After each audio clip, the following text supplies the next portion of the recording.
No, ya sé, esta mañana me clavo 45 minutos ahí, así que Sí, se imaginan. todo totalmente autorizado.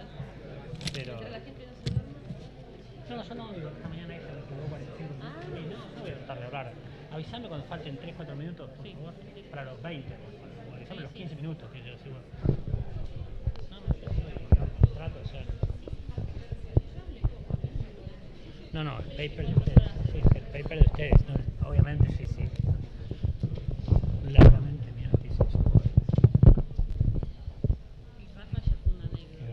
Sí. Para Videomatch. Rayano con... ¿Para Videomatch? Sí. Yo dije, ¿quién va a pasar las diapositivas? Sí, tengo un par ahí. Puse la primera. No, después. Empezamos con las diapos. Bueno, listo. Y esto lo ponemos acá. Bueno, vamos a escuchar la próxima ponencia. Listo. Y quiero avisarles que se agregó una ponencia nueva. Así que van a ser 3.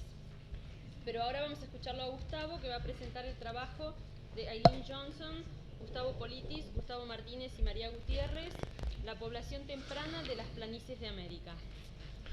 Bueno, originariamente este trabajo fue escrito en inglés y discutido en inglés con Eileen Johnson. Y pensábamos si presentarlo en inglés o en castellano, pero la locura de los últimos días hizo que resolviéramos presentarlo como estaba, así que va a ser en inglés. Y también un poco para que nuestros colegas norteamericanos participen un poco más en todo esto. Además, acá son todos bilingües, así que van a entender perfectamente. No me cabe ninguna duda. Bueno, voy a tratar de ser lo más breve y claro posible. The North American Great Plains and the South American Argentinian Pampas are extensive grasslands ecosystem analogous to each other in temporal, climatic, environmental, and geomorphic development. Una diapositiva. The core of the Pampas, here we have the two areas which will be briefly discussed in this paper.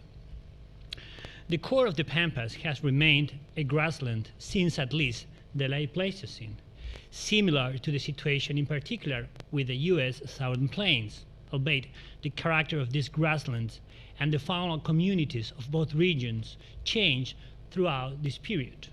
For both the Great Plains and the Pampas, the regional primary depositional units are aeolian and lacustrine. Less units are a regional phenomenon for the Pampas, laid down in extensive blanket sheets similar to the extensive less deposit of the northern Great Plains.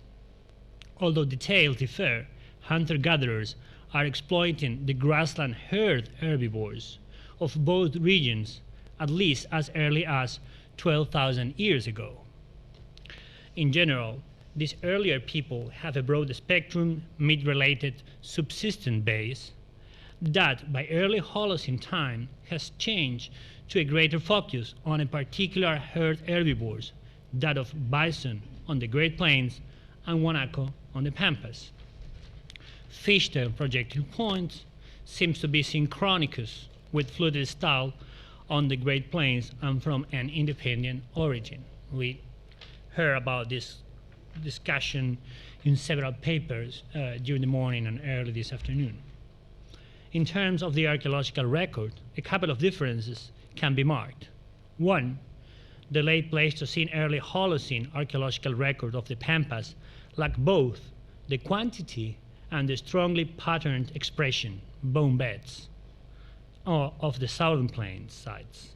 And second, the time range recorded in the Pampas early sites between 12 and 10,000 approximately are smaller than the one of the southern plains between 18 and 10,000 years. In this paper, issues of evidence, recognition, human intervention in bone beds and subsistence strategies are being investigated in various areas of these extensive grasslands, in different landscape setting, climate, and environments. The time span is about 8,000 years period from about, as I said, 18,000 to 10,000 years BP. 13 localities are summarized, very, very briefly, while a fair number of late Quaternary sites are known for both the US Southern Plains and Argentine Plains, only a few stratified localities are used to exemplify the similarity and also to mention the differences.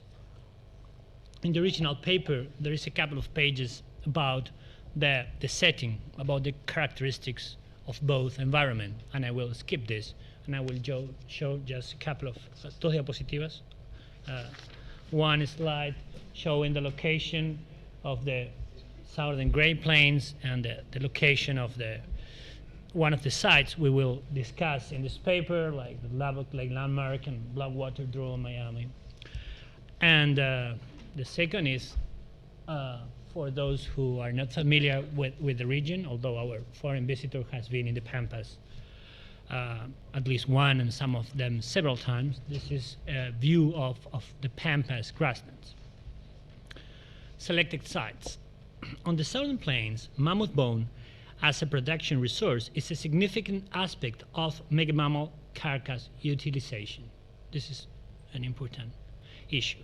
High-speed impact using a percussion methods of a focused and quick blow cause combined tension that result in a helical fracture in fresh, long bones. Breakage is purposeful to cause segmentation and selected segment used in production endeavors. This bone quarrying is focused on the use of proboscidean bone as a resource for the production of cores and blanks, in the same manner as stone is fractured from its quarry source to yield segments suitable to fashion cores and blanks. The great thickness of compact bone is appropriate to making large cortical flakes. This is one example. Bone core exhibit prepared platforms and flake tracks from those cores have remnants of their prepared platform. Próxima diapositiva. Bien. On the southern high plains, Lubbock Lake Landmark is located in an entrenched meander of the Yellow House Draw, a place where spring have flowed since at least the late Pleistocene. The cultural and natural history record is contained within well-stratified, well-dated deposit. I cannot go through the detail. This is a profile of Lubbock Lake Landmark, and the late Pleistocene occupation are found in stratum 1, I think sometime there, there. And activity areas representing these occupations are found in different parts of the landmark. Late Pleistocene occupation at Lubbock Lake, late Pleistocene occupation at Lubbock Lake Landmark at within a fluvial setting, the older on a terrace and the younger on a gravel bar. For both occupation, the pattern formed by the cut marks indicate butchering activities oriented toward meat acquisition from fresh carcasses of a variety of herd herbivores, specifically for mammoth, that of meat and fat acquisition. People from the latter occupation also use the mammoth carcass as a technological resource based on the bone breakage pattern. Helically fractured mammoth long bones, radial diaphyseal segments, debris with intersecting fracture fronts, and conflakes indicate bone quarrying occurring along a point bar. The late Pleistocene megafaunal processing station documents a broad spectrum meat-related subsistence base with activities focused on secondary butchering and deliberated bone breakage from marrow and tool use. Among the game animals are giant short-faced bear and giant pampas, which is the one displayed in this slide. Both the short-faced bear and the pampas South American forms that were part of the Great American Faunal Exchange during the Pleistocene. An additional 8 sites, which are in a table that I will not show here, range in age from about 18,000, which is represented in the Cooperton on the Osage Plains of Oklahoma, to 10,800 years, which is represented at Clovis on the Southern High Plains. These 8 sites, documents the use of a variety of now extinct animals, primarily mammoth, camel, and 2 species of horses, for meat and fat acquisition through both active hunting and scavenging strategies. Mammoth procurement is for both subsistence means and technological purposes. Mammoth bone quarrying occurs at 7 of the 9 sites, with evidence in the form of fractured debris, cord, and flakes. The Tukwila, Lubbock Lake, and Jewel Newberry cortical flakes are morphologically similar and share the same feature. This is the 2. And the same relationship exists for the large cone flakes from Tukwila, Lubbock Lake, and Sand Creek, which are represented here. This pattern has been basically recorded by Dr. Eileen Johnson, and I cannot provide further details about this. And the other sites, including in the analysis, which have mammoth bone, whether for quarrying or for meat and fat acquisitions, are beside Copperton, are Domevo, Jewel Newberry, Lubbock Lake landmark, one of the occupation, the one dated between 11,500, and the Lubbock Lake landmark, the other occupation, the occupation date younger than 11,000, Sand Creek mammoth, Blackwater draw locality number 1, the 2 components, Miami, Bonfire, and Tukwila. These are the sites which Dr. Johnson includes in her analysis. For the Argentine Plains, a place we know better, out of 12 early sites of the Pampas, podemos mostrar el mapa, only 5 have found or remain associated. These sites, which some of them has been discussed previously, are Arroyo Seco 2, Paso Otero 5, Cerro La China, and Cueva Tixi, and La Moderna. Arroyo Seco is a large geologically stratified, multi-component, late Pleistocene through late Holocene site. Podemos mostrar. Monica Saleme showed before this presentation information much more detailed about the fauna from Arroyo Seco. This is a view of the excavation done, the main core of the excavation done between 79 and 82. Habitation and burial activities appear to represent the major occupation types at the site through time. Numerous occupation events representing camping activities has been uncovered. Material recovered consists primarily of lithic and bone. La próxima. I will not go through this. These are the profile, one of the wall in the units, the different components, and in all this area we have the close association between extant bone and lithic remain. But as we know, there were different kind of erosive episode. We were very worried about the mixture of material, and also keeping in mind that the lower component basically is interpreted now as a very dense palimpsest of different occupation, which can be broadly dated between late Pleistocene to very early Holocene time.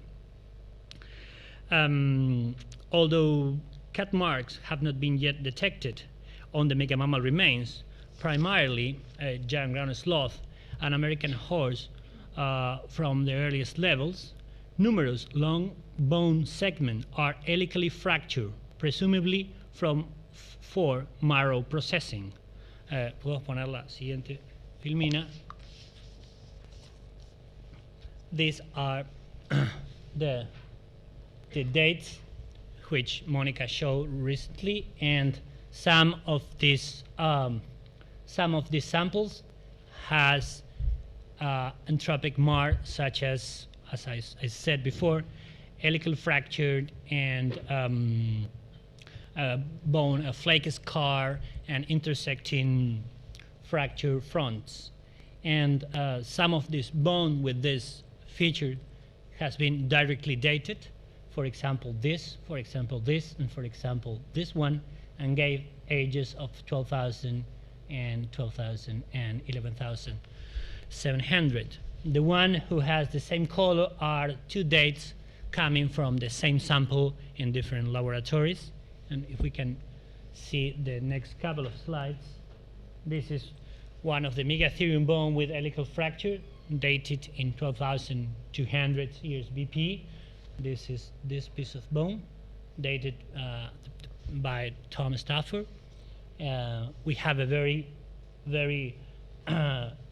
late date for this, for the same bone, and nowadays we are ready not to discard, but at least to put aside this very young date for this bone. And the next one is another bone of mega mammal. This is the one in unit 55, I think is this one, dated 11,700, and with helical fracture. And of course, this is associated with lithics material, but as I told, we wanted to date directly bones with clear human intervention, right?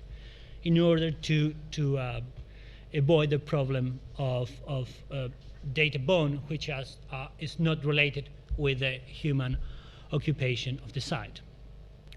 The other site is Pasotero 5, recently presented by Gustavo Martínez about 1 hour ago or so.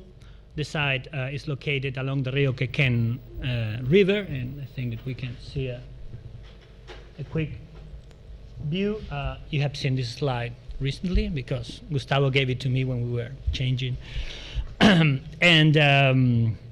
well, as you saw, the site is dated in about 10,200, and there is also a sediment sample dated in 9,400, which have to be taken as a minimum age. So it's quite clear, also taking into account the other dates which are in the sequence, that the site has been occupied around 10 to 10,500 years BP in the boundary between the Pleistocene and the Holocene. The other side I want to just briefly mention is La Moderna, which is a Glyptodon procurement site located on the banks of a Pleistocene to early Holocene march. The occupational materials is just above the Pleistocene sediment. ¿Podemos pasar la otra?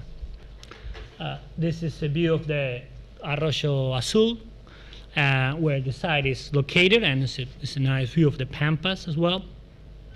The occupational material is just above the Pleistocene sediment, the Guerrero member of the Luján Formation, and organic sediment dates provide an age of 8,300 BP, while bone collagen dates from pieces of Leodicorus clavicaudatus, a Glyptodon, gave several ages between 7 to 7,500 years BP.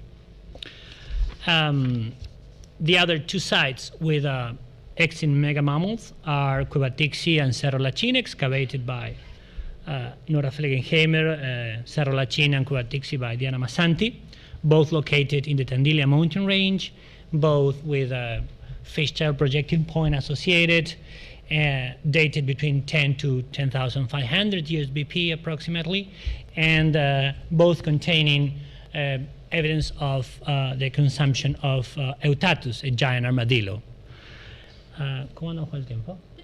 3 minutos. Well, I will try to summarize the conclusions. And although regional differences exist, both the U.S. Southern Plains and the Pampas of Argentina underwent major climatic change at the end of the Pleistocene, early Holocene. In this context, faunal extinction and replacement occurred. Within this changing climatic and ecosystemic condition, the hunter-gatherers people underwent adaptive change brought about by climatic stress and alteration in density and distribution of food resources. In general,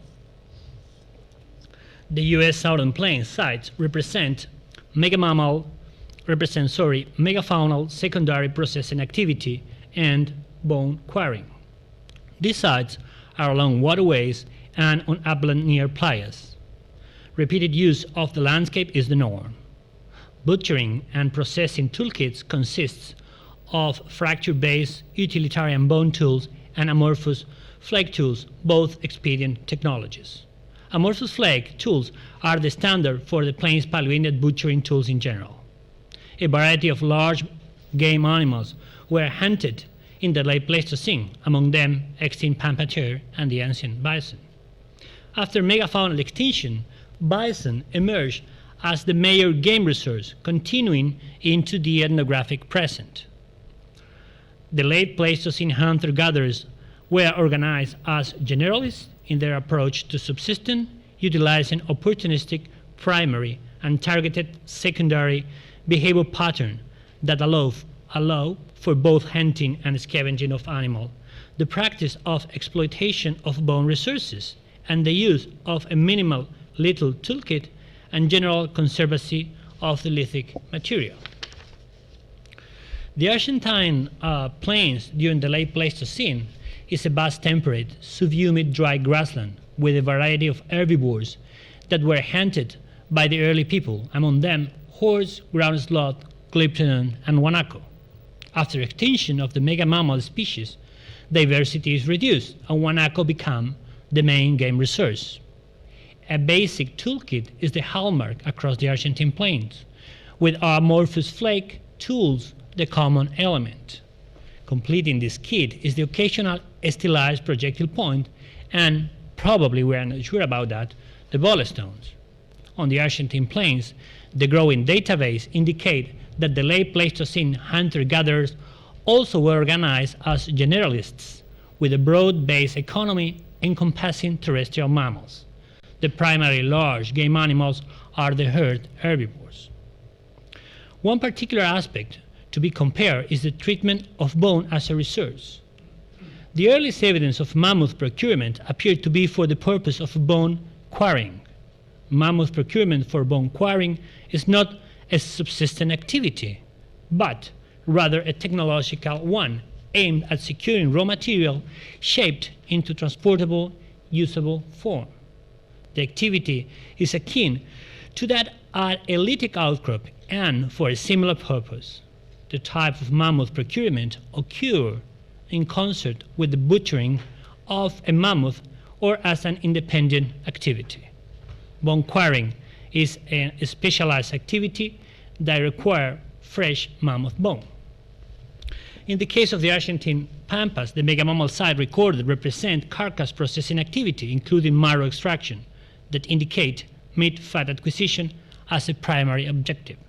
Bone quarrying activities have not been identified in the record.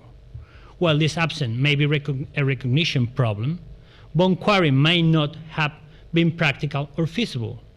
Megatherium, giant ground sloth, is among the largest megamammal available on the Pampas to the early people. Megatherium osteological characteristics, however, are not the same as those of mammoth. Megatherium long bones have the typical marrow-filled cylinder core that mammoths lack. Human-induced breakage of mammoth bone is for purposes other than marrow extraction.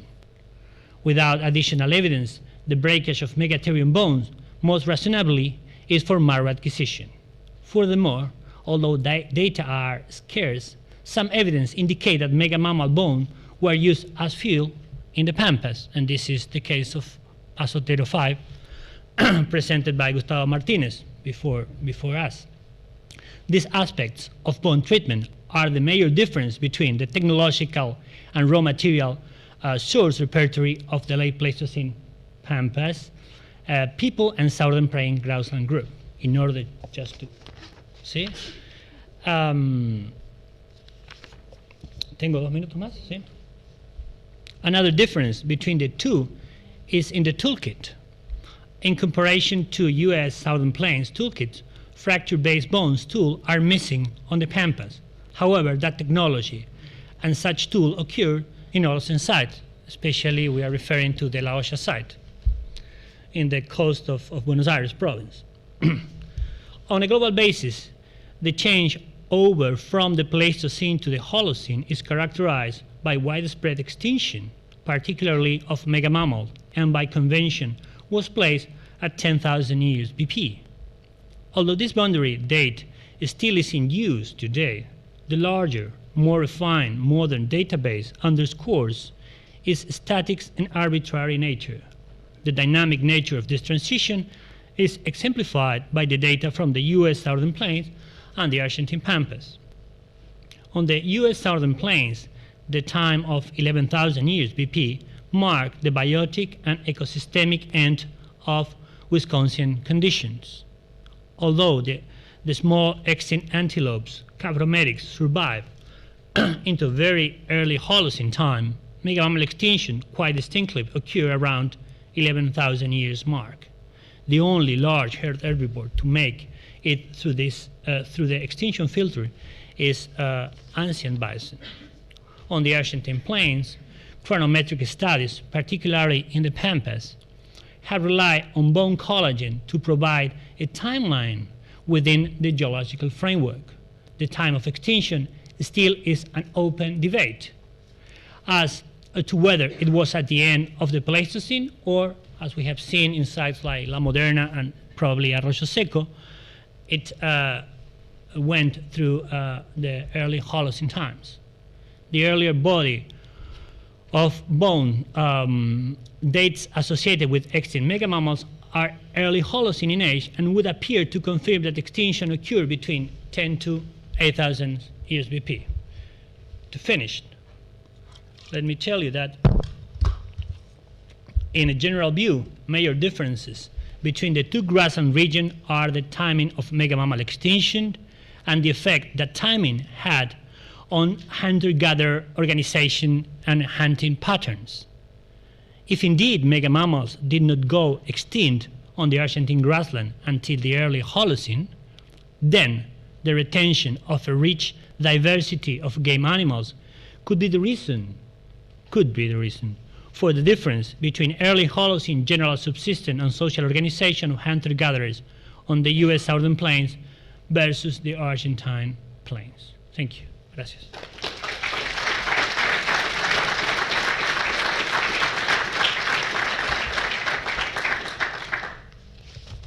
¿Alguna pregunta?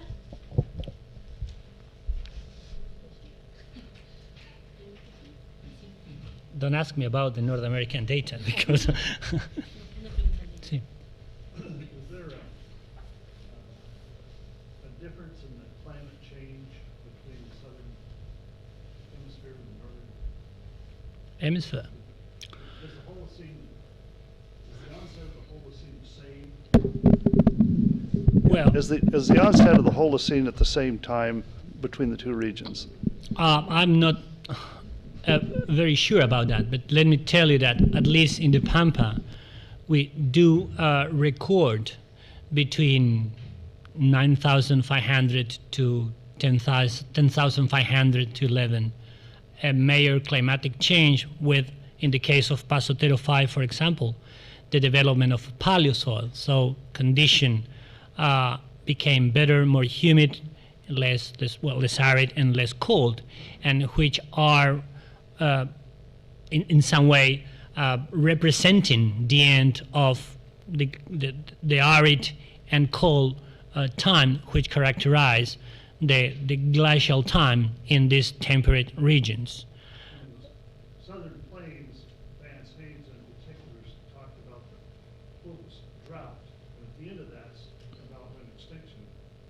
Yeah, the main problem is that the timing of this climatic change is not clearly fixed in the southern hemisphere, or at least in the Pampas, while in the southern plains, they are much more, in the southern North American plains, they are much more chronological control of these small changes throughout the late Pleistocene to the early Holocene time.